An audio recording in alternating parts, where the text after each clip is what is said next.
حاجی کے لیے ایک تو پاسپورٹ ہو گیا، دوسرا حاجی کے لیے اس کا احرام ہے۔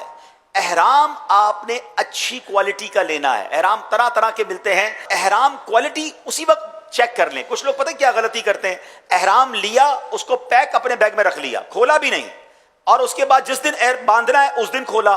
اچھا، بعض اوقات تو ایسا بھی ہوتا ہے کہ احرام جو ہے وہ ایئرپورٹ پر جا کر کھول رہے ہوتے ہیں، اب پتہ چلا وہ میری سائز کا ہی نہیں ہے۔ بعض اوقات ماشاءاللہ قد ان کا بڑا ہوتا ہے، تھوڑی ہیلتھ بھی زیادہ ہوتی ہے، اب وہ وہاں پریشان ہو رہے تھے یار یہ احرام تو میرے جو ہے وہ کوالٹی میرے اس کی نہیں ہے۔ تو احرام چیک کریں۔ سب سے مین چیز تو اگر کوشش کریں کہ ایک کاٹن کا احرام لے لیں، ایک تولیے کا احرام لے لیں، تو اس میں کیا ہوگا کہ آپ تہبند اگر چاہیں تو کاٹن کی باندھ لیں، لٹھا جس کو کہتے ہیں، اور اوپر تولیے کا احرام لے لیں۔ جب ایک ایک سیٹ لیں گے تو آپ کے پاس ایسے 2 سیٹ بن جائیں گے۔ ایک بھی لیتے ہیں تو حرج نہیں ہے، لیکن جیسے میں نے کہا کہ تھوڑا سا ایکسٹرا لے کر چلیں۔ ماشاءاللہ جب جا ہی رہے ہیں اتنا خرچ کر رہے ہیں تو یہ بھی آپ کے پاس ہونا چاہیے۔ کچھ احرام پر کلف لگا ہوا ہوتا ہے، ٹھیک ہے؟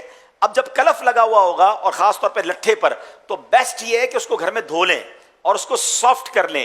بعض اوقات یہ ہوتا ہے نیا احرام پہن لیا، اب وہ کڑک کڑک سا ہو رہا ہے، چلنے میں بھی پرابلم ہو رہی ہے، اور بعض اوقات اس کی وجہ سے ریشز بھی ہو جاتے ہیں، آپ کو ہو سکتا ہے اس کی وجہ سے خارش بھی ہو۔ تو کلف لگا ہوا کپڑا نارملی جسم پر پہن کر لمبا عرصہ پہننا اتنا آسان نہیں ہوتا، تو اس کو سافٹ کر لے تاکہ آپ کے لیے تہبند باندھنا آسان ہو جائے۔ دوسری چیز ہو گئی آپ کے چپل، جو 2 پٹی کے چپل۔ دیکھیں احرام میں آپ نے ہوائی چپل پہننے ہیں، آپ نارمل شوز اور چپل باقی دنوں میں تو پہن سکتے ہیں، مگر جب آپ احرام کی نیت کر لیں گے تو آپ نے بہترین چپل لینے ہیں۔ یاد رکھیے چپل میں کنجوسی مت کیجیے گا، یہ ایسا تجربہ ہے کہ جس نے چپل کا ناقص لے لیے نا، اور چپل نے اس کو کاٹ لیا، ایک بار زخم ہو گیا آپ کے پیر پر، اب یہ پورا سفر اس زخم کو لے کر آپ چل رہے ہوں گے، تو چپل کا تو میں مشورہ دوں گا کہ آپ وہ چپل خرید بھی لیں، اور خرید کر پاکستان میں ہی اپنے وطن میں چلنا بھی شروع کر دیں۔ اس کو تو یہیں چینج کر لیں، نہیں یار یہ میرے پیر میں صحیح نہیں آ رہا، دوسرا لے لیں، تیسرا چیک کر لیں۔ اور جو چپل آپ کو مافک آ رہا ہے نا کہ یار پیر بالکل مزیدار ہے، سافٹ ہے،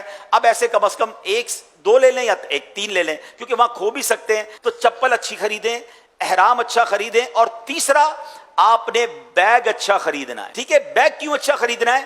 پہلے آپ یہ ایزیوم کریں، پہلے آپ یہ سوچیں کہ ایسا بیگ خریدنا ہے کہ میرا پورا سامان بھرنے کے بعد اس بیگ کو اٹھا کر کوئی 12 بار پھینکے تو وہ بیگ زندہ رہے گا کہ نہیں؟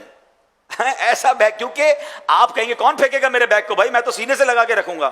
حضرت آپ شاید احتیاط سے رکھیں گے، مگر جو ایئرپورٹ کا اسٹاف ہوتا ہے آپ کا بیگ اٹھا کر باقاعدہ بیلٹ پہ پھینکا جائے گا، بیلٹ سے اٹھا کے جہاز میں رکھا جائے گا، جہاز سے پھر بیلٹ پہ رکھا جائے گا، پھر بس کی چھت پہ رکھا جائے گا یا بس کے اندر ڈالا جائے گا، بس سے نکالا جائے گا، اتنی جگہ اس کے ساتھ وہ کچھ ہوگا کہ جس کا آپ تصور نہیں کر سکتے۔ تو بیگ اگر آپ کا مضبوط نہیں ہے اور اس کا ہینڈل ٹوٹ گیا، اس کی زپ ٹوٹ گئی، تو پھر آپ پھر بڑی تکلیف میں آ جائیں گے۔ تو یہ 3 چیزیں بیسٹ لینی ہیں۔ چوتھے نمبر پر بیگ لیتے وقت، یہ بیگ بھی ہم دکھاتے ہیں آپ کو، بیگ میں بھی کیا کرتے ہیں، غلطی کرتے ہیں لوگ۔ اچھا یہ اب ٹرالی بیگ تو سب کے بہت مشہور ہیں، اب دیکھیں ٹرالی بیگ میں بھی آپ نے یہ 4 پہیے والا بیگ لینا ہے، کوشش کریں۔ یہ دیکھ رہے ہیں 4 پہیے، اس کا فائدہ پتہ کیا ہے؟ اگر 2 ویلر بیگ ہوگا تو آپ اس کو یوں چلائیں گے نا تو آپ کے ہاتھ پہ بوجھ آ رہا ہوگا۔ اگر 20 کلو کا بیگ ہے تو آپ کو مشکل ہوگی چلانا، لیکن اگر 4 پہیوں والا بیگ ہے تو جیسے آپ چل رہے ہیں آپ کے ساتھ یہ بھی چل رہا ہوگا، تو بہت سکون کے ساتھ آپ اس بیگ کو لے کے ٹریول کر سکیں گے۔ تو کوشش کیا کریں بہترین بیگ 4 ٹائر والا لیں۔ اچھا کچھ لوگ ٹرالی کے بغیر والا بیگ لیتے ہیں جو ہاتھ سے اٹھاتے ہیں۔ دیکھیں اگر آپ گاؤں وغیرہ کے ہیں تو ماشاءاللہ وہ تو تگڑے لوگ ہوتے ہیں، وہ اٹھا لیتے ہیں۔ ہم شہر کے لوگ اگر 5-10 کلو کا بیگ بھی ہاتھ میں ہے نا تو 1-8 کلومیٹر کے بعد وہ 5 کلو کا بیگ 50 کلو کا لگنا شروع ہو جاتا ہے۔ یہ اسکول بیگ آپ کو مینا عرفات کے لیے کام آئے گا، اور یہ آپ اپنے کاندھے پر آسانی سے پہن لیں گے، ایک کاندھے پر پہن لیں، دونوں پہ پہن لیں، تو اب آپ کا اس کا فائدہ کیا ہوگا کہ آپ کے دونوں ہاتھ خالی ہوں گے۔ بیگ کمر پر ہے، آپ کے ہاتھ خالی ہیں، آپ نے تسبیح پڑھنی ہے، آپ چل رہے ہیں، آپ بڑے ریلیکس ہوں گے۔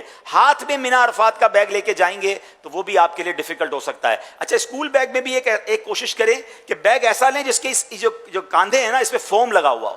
کچھ لوگ رسی والا بیگ لیتے ہیں کہ دونوں طرف رسی، ٹھیک ہے؟ اب اس کا بھی تجربہ کیا ہوا کہ جب رسی والا بیگ لیا اور اس میں وزن ہے پیچھے، تو تھوڑی دیر بعد یہ رسی بھی آپ کو چبھنے لگے گی۔ تو جب یہ سافٹ ہوگا تو یہ آپ کو تکلیف نہیں دے گا۔